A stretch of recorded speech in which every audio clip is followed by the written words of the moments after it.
Now, ladies and gentlemen, boys and girls, we are in a classroom right now.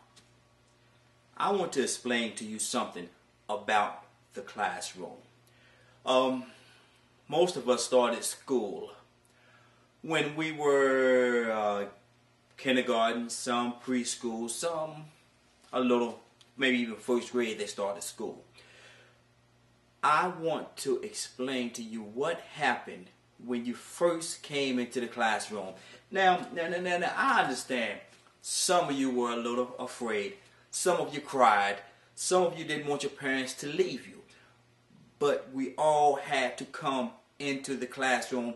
And throughout the course of the things that happened when we first got into the classroom, some transformations took place.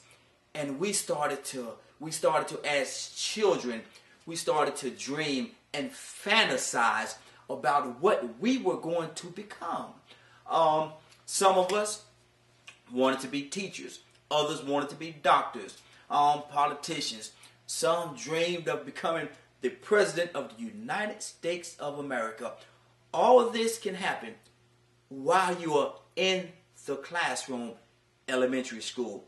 Then you go on from elementary school, you make it to middle school, or some call it junior high, depending on where you're living, what part of the world you are on.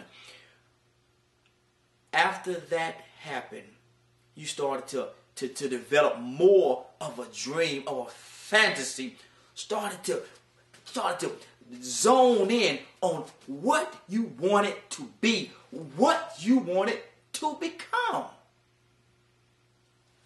Okay, now in middle school, some of us made wonderful grades. Some of us made not so good grades. Some of our grades were just average. And a lot of times people would tell us that either we had to do better, or we had to stay on the course that we were on if we wanted to become what it is we want to become. All these things happen right here in the classroom most of the time. We had some teachers, some of the teachers we liked, some of them we wasn't too particular about. It happens. But then you left middle school with all those dreams and all those aspirations of becoming something so great, and you went to high school. Us boys, we start looking at the girls.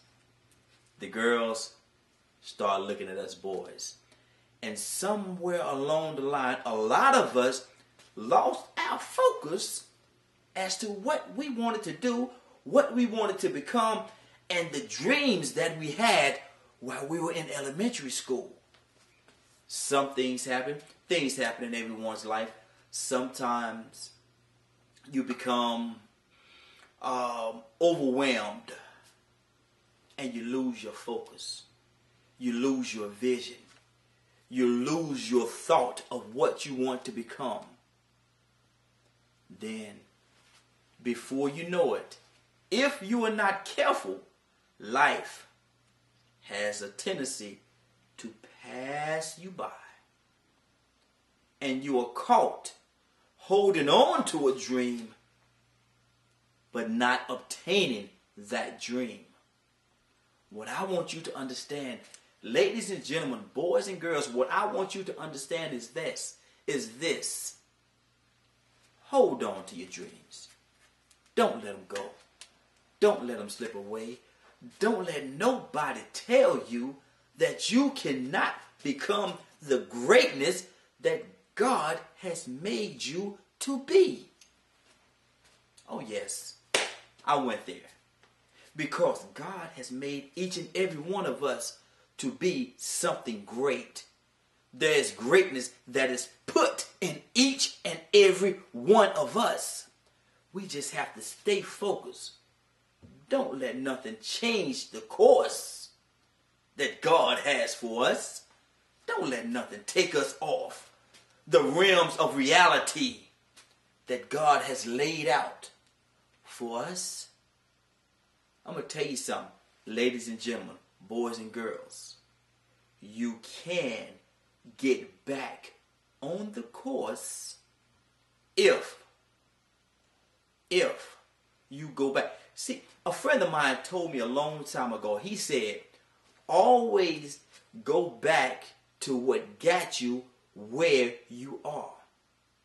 If you lose your way, go back to what got you where you are. There was a formula that got you where you are. Somewhere along the line, you changed that formula. You switched it and you flipped it, and you weren't able to go back. But you have the formula. Hold on. Grasp on to what it is. Don't be afraid to pray. God has the answer for you. Are you willing to listen? We're in the classroom. This is me talking to you. I love you. Stay true. Pray. Know that God has your back. Get back on course. You have a dream. Obtain your dream. And once you obtain it, maintain it. It's yours. Don't let nobody take it away from you.